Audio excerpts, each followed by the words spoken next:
नमस्कार दोस्तों, इस बात से तो सभी वाकिफ हैं ही कि गणेश चतुर्थी का उत्सव बड़ी ही धूमधाम से मनाया जाता है।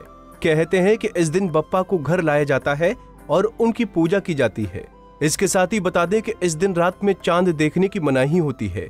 इसके पीछे की क्या वजह है, आइए जानते हैं। कुंडली टीवी के सभी दर्शकों को मेरा यानी गुरमीत बेदी का नमस्कार। 8 सितंबर को हम में से बहुत से लोगों ने चांद का दीदार किया और पुण्य अर्जित किया, क्योंकि 8 सितंबर को भाद्रपद शुक्ल पक्ष की द्वितीय तिथि थी और इस दिन चांद के दर्शन करना पौराणिक शास्त्रों के मुताबिक बेहद शुभ था। लेकिन मैं आज की पोस्ट में कुंडली टीवी के दर्शकों को बताना चाहूंगा कि 10 सितंबर शुक्रवार को गणेश चतुर्थी पर हमें भूल करके भी चांद का दीदार नहीं करना है। ऐसी पौराणिक मान्यता है कि इस दिन चांद देखने से कलंक लगता है या कोई ना कोई झूठा आरोप लगता है या चांद देखने पर पाप लगता है। मैं कुंडली टीवी के दर्शकों को यह बताना चाहूंगा कि वैसे तो हर महीने की चतुर्थी तिथि पर भगवान श्री गणेश जी की पूजा की जाती है और उनसे सुख समृद्धि का आशीर्वाद लिया जाता है। लेकिन एक चतुर्थी ऐसी भी आती है जिस दिन अगर आप गलती से भी चंद्रमा को देख लेते हैं तो आप पर कोई ना कोई झूठा आरोप या कलंक लग सकता है। ये चतुर्थी आती है भाद्रपद माह के शुक्ल पक्ष की चतुर्थी। इस बार यह चतुर्थी 10 सितंबर शुक्रवार को है। इस चतुर्थी को कलंक चतुर्थी, कलंक चौथ और पत्थर चौथ भी कहा जाता है। इस चतुर्थी पर चांद देखने पर पाप क्यों लगता है, झूठा आरोप क्यों लगता है, और यदि भूल से हमने चांद देख लिया है तो उस दोष के निवारण के लिए क्या करना चाहिए, आज की इस पोस्ट में मैं इसके बारे में कुंडली टीवी के दर्शकों को बताना चाहूंगा।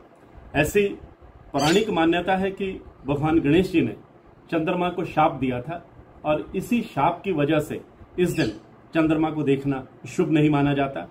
ऐसी पौराणिक मान्यता है कि भाद्रपद माह के शुक्ल पक्ष की चतुर्थी का चंद्रमा देख लेने के कारण भगवान श्री कृष्ण जी पर भी झूठे आरोप लगे थे, यानी वह भी झूठे आरोप से बच नहीं पाए थे।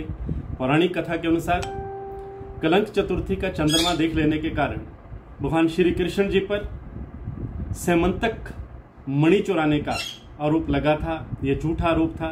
यह सेमंतक मणि जो थी ये भगवान सूर्य द्वारा प्रदान की गई थी और प्रतिदिन 8 भार सोना प्रदान करती थी। चंद्रमा को गणेश जी ने श्राप किस लिए दिया था, इसके बारे में पौराणिक कथा का हवाला देते हुए मैं कुंडली टीवी के दर्शकों को बताना चाहूंगा कि एक बार भगवान गणेश बैठकर प्रेम पूर्वक अपने प्रिय मोदक का सेवन कर रहे थे। उनके चारों ओर मोदक और लड्डुओं के थाल भरे हुए थे। वह लड्डू और मोदक खाने में मस्त थे। तभी वहां चंद्रदेव आए और गणेश जी को लड्डू खाते देखकर जोर जोर से हंसने लगे। इस पर गणेश जी को बहुत क्रोध आ गया।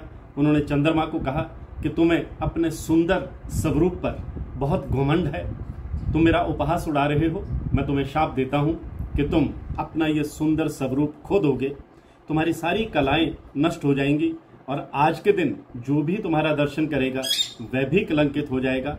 और वह दिन भाद्रपद माह की शुक्ल पक्षी का चतुर्थी का दिन था। इस पर जब शाप मिला तो चंद्रमा को अपनी भूल का एहसास हुआ और उन्होंने गणेश जी से क्षमा याचना की।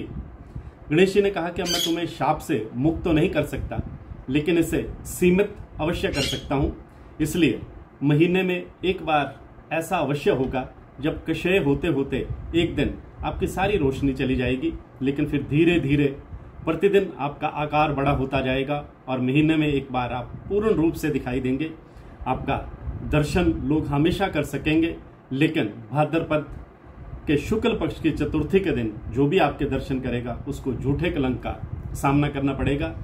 इसीलिए गणेश चतुर्थी के दिन चांद देखने के कलंक के शाप के चलते इसे गणेश चतुर्थी के अलावा कलंक चतुर्थी कहा जाता है।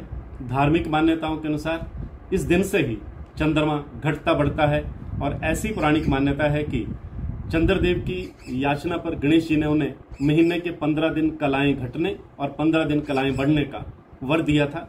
मैं कुंडली टीवी के दर्शकों को बताना चाहूंगा कि पौराणिक मान्यताओं के अनुसार हमें इस दिन चंद्रमा नहीं देखना चाहिए, लेकिन यदि भूल से किसी ने चौथ का चंद्रमा का दर्शन कर लिया है तो उसे श्री भागवत पुराण के 10वें स्कंद के 56वें 57वें अध्याय में वर्णित सेमंतक मणि की चोरी की कथा का श्रद्धापूर्वक श्रवण या पठन करना चाहिए। इसके अलावा भाद्रपद माह के शुक्ल पक्ष की तृतीय और पंचमी तिथि के चंद्रमा का दर्शन करने से भी चौथ के चंद्रमा के जो दोष है, दर्शन का दोष, उससे मुक्ति मिल जाती है। तो आज की पोस्ट में बस इतना ही। चलते चलते एक बार फिर से बता दूं कि 10 सितंबर को आपने चंद्रमा नहीं देखना है। मैं गुरमीत बेदी।